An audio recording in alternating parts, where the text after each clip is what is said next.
Hi guys, welcome back to my channel. My name is Tare, and in case you're new here, I'm sure you're new here. I'm a new YouTuber or a growing YouTuber here in Accra, Ghana. I love to make videos around money, entrepreneurship, my faith, and of course self-development. So let's get right into this video, guys. And also thank you all for my views on all my videos. I'm really growing on here, guys. I think I have crossed 300 subscribers right now. So thank you. Let's get right into this very one. So tips on starting your entrepreneurship journey. The very first one, just in case you are a 9-to-5er, like you have a day job, I want to say this out clearly or loudly.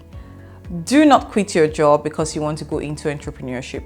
Do not do that. I cannot overemphasize. I know there are a whole lot of life coach that will tell you follow your passion, follow your dream, just do it and all of that. But I would advise you, do not quit your day job, your 9-to-5 job, to go into entrepreneurship. What you can do is start your entrepreneurship journey like a side hustle.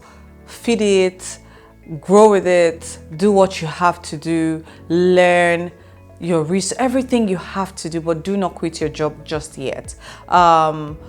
Just treat it like a side hustle. Maybe in the first 1 year, 2 years, 3 years, when you are strong and solid enough, then you can now make the decision to say, okay, I want to go into entrepreneurship fully. For me, I always knew I was going to be an entrepreneur. I remembered when I finished my NYSC.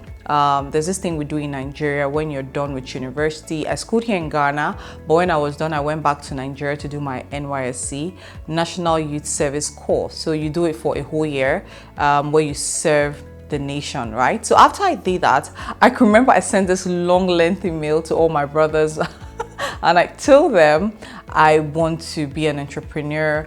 My vision is not so clear, but I know a 9-to-5 is not for me and I want to go into entrepreneurship. And also most people in my family too, that are entrepreneurs. So I just wanted to go through that route myself. So I knew what I wanted. So I did not really do 9-to-5 that much because I knew I wanted to be an entrepreneur. So this might be a different case for you. If you're already a 9-to-5er, you already have a job, do not quit your job just yet. Start your entrepreneurship journey like a side hustle and then feed it, grow with it, then before you make your decision. Number 2, before you go into any business, before you make the final decision on the business you want to go to, make sure you have done extensive research. Do not rely on what people say. Do not just say, oh, this person said in this area, this business is going to flourish. In this geographical area, this is the type of business that they think is going to flourish, and you just jump into it without making your own research. Do not do that. Create time, make your research before you conclude on the exact business you want to go to. It is very vital. I'm not saying you shouldn't trust what other people have done or what other researchers have done, but you should also take your time to make your research before you start putting your money into that particular business. Take time.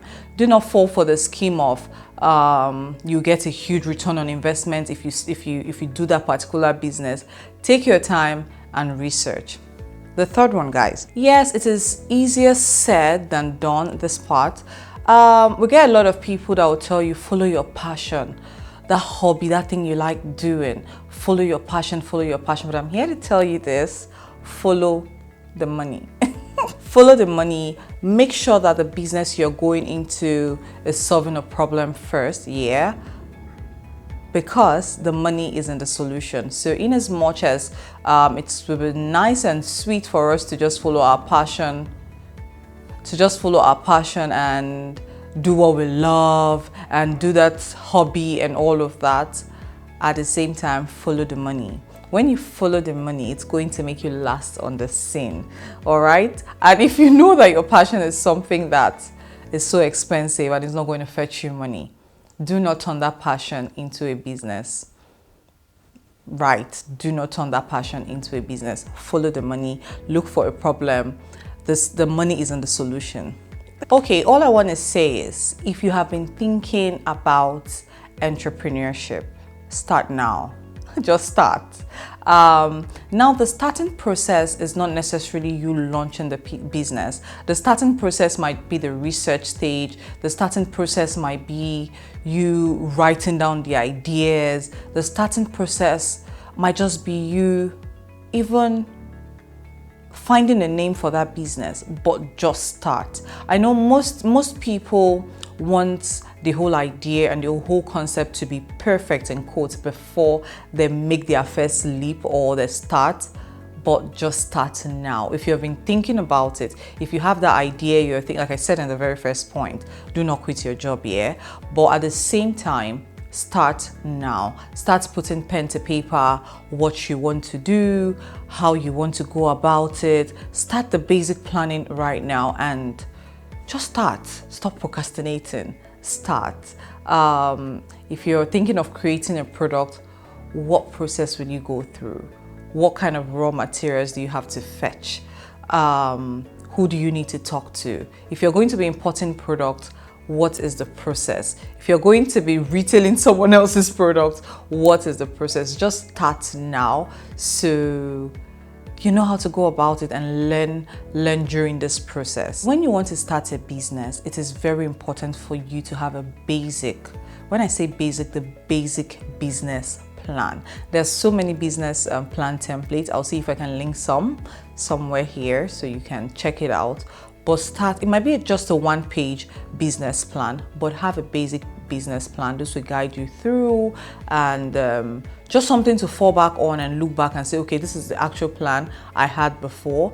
And if you'd want to correct some things, take out some things, add some things, but have a basic business plan. Because if you do not have a plan, then you plan to fail. I just sounded like some life coach, right? But yes, have a basic business plan. It is very important. It's going to guide you through, and it's just the step, the natural step when you want to transition into entrepreneurship.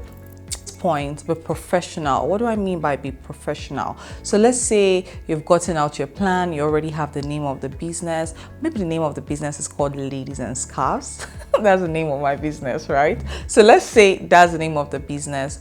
What you should do is think of maybe buying a domain name, open an email address, just have it there. Because I always say this thing, ideas fly around.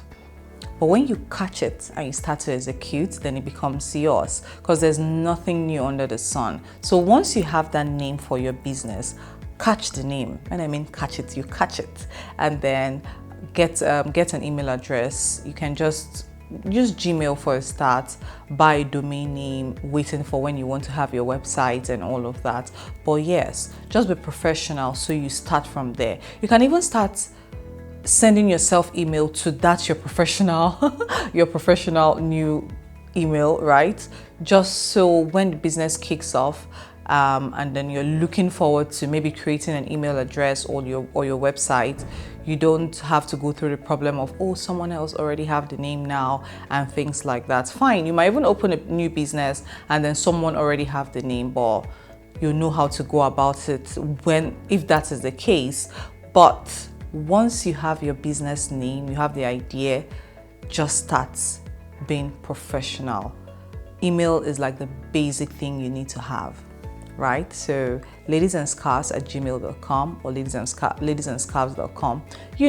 Just be professional about it. This will help you in the long run. Maybe you have to send a proposal to someone, or you just want to have it just makes you look very professional and it makes you feel like you know what you're doing. And this is the last one, guys, the very last one, and to me is like the most important, the legal aspect of your business. I say this thing, once your business is not registered, it's just an idea. But once you go through the legalities in your country, make sure you register your business. Register that business name. It is very, very important. And then maybe by the time the business start running or before it start running, you look for someone in the tax office that knows about how to handle tax and all of that. And then you take it from there. But it is very, very, very important for you to register that business name. So we've come to the end of this video, guys. I hope you do enjoy for watching my videos. If you do, please do not forget to subscribe, like, share to friends, and leave a comment down below. And I'll see you guys in my next video. I love you. Bye.